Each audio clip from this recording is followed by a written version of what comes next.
Hello and welcome to today's class.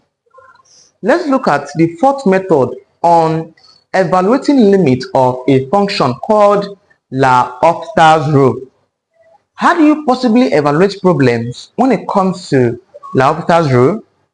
What are some of the important key notes to be noted when it comes to evaluating problems using L'Hopital's rule concept? The task is quite easy. When it comes to L'Hopital's rule, you need to be familiar with what we call general method of differentiation. By the way, I've done a video on general method of differentiation, right, which is the first method, right, where the concept is to multiply by the power and then subtract some from the power. I've done that in our previous calculus videos under differentiation. I'll drop the link to that class that you need to know before you can know this, which is called the general method of differentiation. I'll drop the link in the description of this video. So do what to watch that video very well, understand before you dive into L'Hopital's rule. Before I dive into L'Hopital's rule, I'll try my best to just show you how it works. Then we'll look at few problems under L'Hopital's rule and then proceed. Let's say let me show you, let me explain that general method of differentiation before I proceed with examples.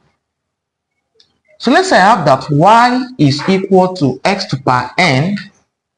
From general method, I am differentiating y with respect to x. I'll have dy over dx as being equal to, we said the keyword there is that multiply by the power. The power here is n. That becomes n times, this question is what? X to power n, then subtract from the power. So the concept is that multiply by the power and then subtract from the power. That's all. My answer becomes nx to power what? N minus 1 as my answer. So let's say I have that y is equal to x cubed. I'm going to find y over the x here using general method. What do? It's clear that I'm having y with x. So I should be having what? Dy over the x as being equal to, we said the keyword there is multiply by the power. The power here is cube, 3 cube, or perhaps 3. So that becomes 3 times, the question here is x to power 3. Then we said subtract 1. This is equal to 3.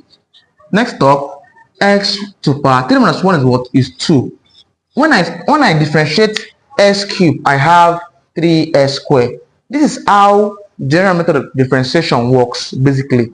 So as I haven't said this, let's look at some free problems using L'Hopital's rule, and let's see what we get.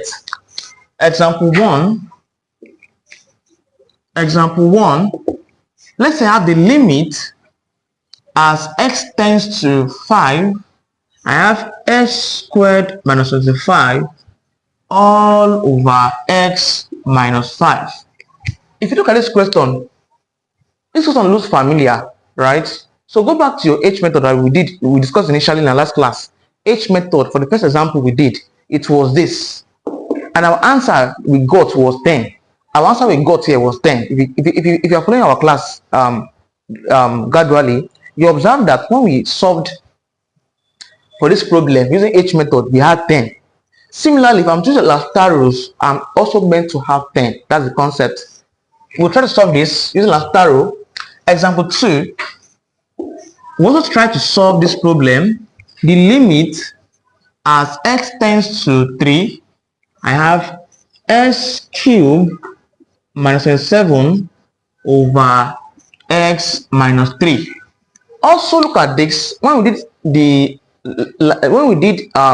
the H method, example 2 H method, we used this, and when we solved this one, our answer was 27. So it means that if I solve this one using L'Hopital's rule, I should have 10 here as my answer, and I should have 27 here as my answer. So let's try to solve this and let's see what we get. We said when it comes to L'Hopital's rule, the task is easy as just differentiating. That's all. This becomes the limit as x tends to 5. I have x squared. Differentiate x squared, I'll have 2x minus, differentiate 25, I'll have 0. Why is this so? Try to watch our previous classes on general method. I'll drop the link in the of this video. So do well to watch that video so that you can understand what I'm trying to say. So this 25 is called a constant term. So when it comes to differentiation, if I differentiate the constant term, I'll have 0. So that becomes 0 all over differentiate x. I'll have 1 minus differentiate 5. 5 is a constant term, is 0. This will give what? 2x alone over what? Over 1. 2x over 1 is what? Is 2x. But mind you, I'm asked to put x as 5. So therefore, this is 2 into what's x there? X is 5. What's my answer here? Of course, my answer is 10. On evaluating this problem, using the L'Hopital's rule, I have 10, which is very much correct. Let's look at this one and let's see how we can possibly evaluate problems using L'Hopital's rule. It said, your task is simple as just differentiating, that's all. In this question here, I'm saying x cubed. By the way, I'll have the limit as x tends to 3. Differentiate x cubed, I'll have, as I did here, x cubed, I had 3x squared. Differentiate x cubed, I'll have 3x squared minus what? Differentiate 27. 27 here is a constant term, I'll have 0, so it becomes 0 all over x here is 1. If I differentiate x, I'll have 1. Similarly, differentiate x here, I have 1. Next up, minus 3x, of course, a constant term is 0. I'll have 3x squared over 1 left here. By the way, 3x over 1 will give us 3x squared. But mind you, x has a value 3. So that's the thing. I'll now put x as 3. This is x into 3 squared. This is now equal to this 3 into 3 squared is of course 9. Finally, 3 times 9 is of course 27. On solving this problem using H method, I have 27. Also using L'Hopital's rule, I still have yet 27.